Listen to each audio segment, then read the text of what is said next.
Well, you've spent some time in the sim lab this week where you measured blood pressures in each other, and you were thinking a little bit more intensely about systolic blood pressure and diastolic blood pressure during that experience.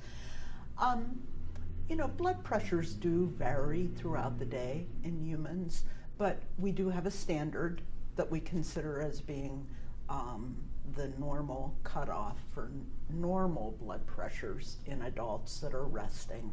And we would say that systolic pressure should be less than 120 millimeters of mercury. Diastolic pressure should be less than 80 millimeters of mercury, right? And, if we think about blood pressure in general, we would say, wow, is it possible for somebody's blood pressure to fall too low? And the answer is yes, it is possible. A sustained, slightly low blood pressure could end up being not a problem at all. And we would consider low blood pressure to only be a problem when it actually interferes with the ability to carry blood to tissues, right? If we, for example, could not get blood adequately to the brain, that would be a bad thing. We would pass out, and we would hope that cardiovascular regulation would prevent us from experiencing a drop in blood pressure that would cause our brain not to get an adequate blood flow. So the whole point of regulating blood pressure is to keep our systemic blood pressure in a range that allows tissues to be perfused, but also in a range that ensures that the cardiovascular system can continue to work normally for a very long time. So if we experience chronic hypertension, there are a couple of reasons that can be a problem for the cardiovascular system and the body as a whole. Can you think of what they might be? Why would it be a problem to have chronic, continuous hypertension stuff? Maybe it can damage your vessels.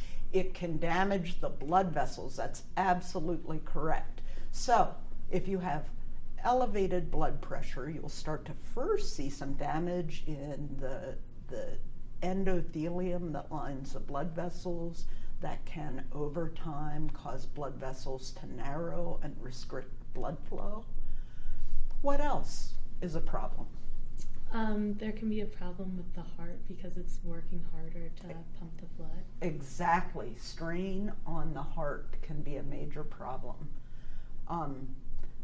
When the heart has to pump more forcefully with every beat to eject blood because of chronic hypertension, the heart will begin to undergo structural changes. Its wall will get thicker, and we actually will start to see the heart go into this long progression that we call heart failure. Yes? I wonder if I can share a nursing fact. Absolutely, yeah. And that's that many patients don't feel the symptoms of hypertension for the first 10 or 20 years. So you have high blood pressure, you might not feel like anything's wrong, but your body's experiencing this slow damage to your vessels and organs. And that's why it's important that we measure blood pressure all the time in patients. It's really true. I mean, and if you are just your normal everyday person walking around enjoying life, you should have your blood pressure checked at least annually, just to ensure that you're staying in that normal healthy range blood pressure wise. Cool. So how does the body regulate blood pressure? Remember that we're thinking about, when we talk about systemic blood pressure, what we're thinking about is that we want to keep mean arterial pressure regulated at a level that will allow the tissues to receive the blood flow that they need, but that will not be so high that the blood vessels and the heart are damaged. So what is going to influence mean arterial pressure? Andre? Is cardiac output one of the factors?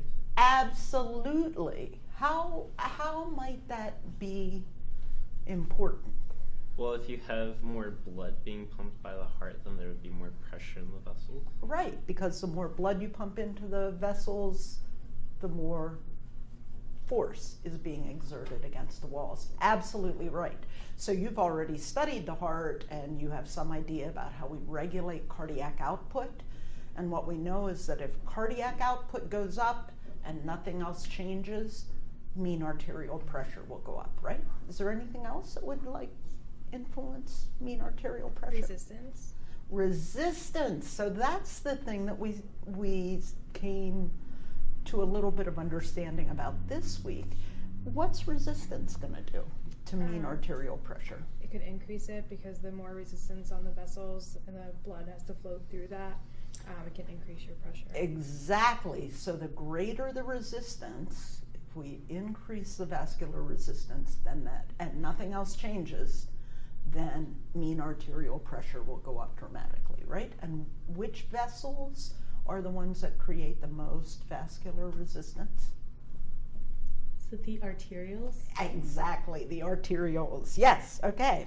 So we actually, in a region of the brain called the brain stem, we have centers that help to integrate cardiovascular function, help us maintain a normal cardiac output, and help us regulate systemic blood pressure.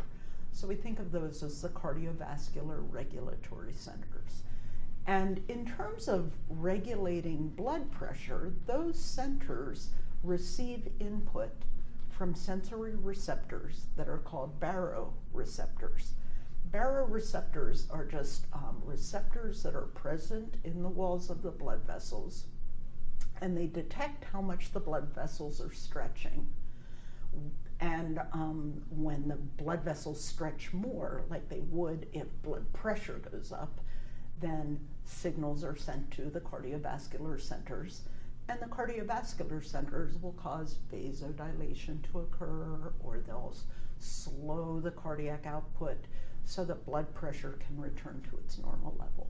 And so we expect to see that kind of regulation going on throughout the day, so that even though we may change our activity level or we may go to sleep and rest for a while, our blood pressure will be able to be adjusted so that we can maintain it within that normal healthy range. And then blood volume, usually we don't expect blood volume to change too much, but if blood volume changed dramatically, that would also have an impact on our blood pressure. And so we have long-term mechanisms that involve hormonal regulation and the action of the kidney that can actually cause changes in blood volume that can then cause corresponding changes in blood pressure.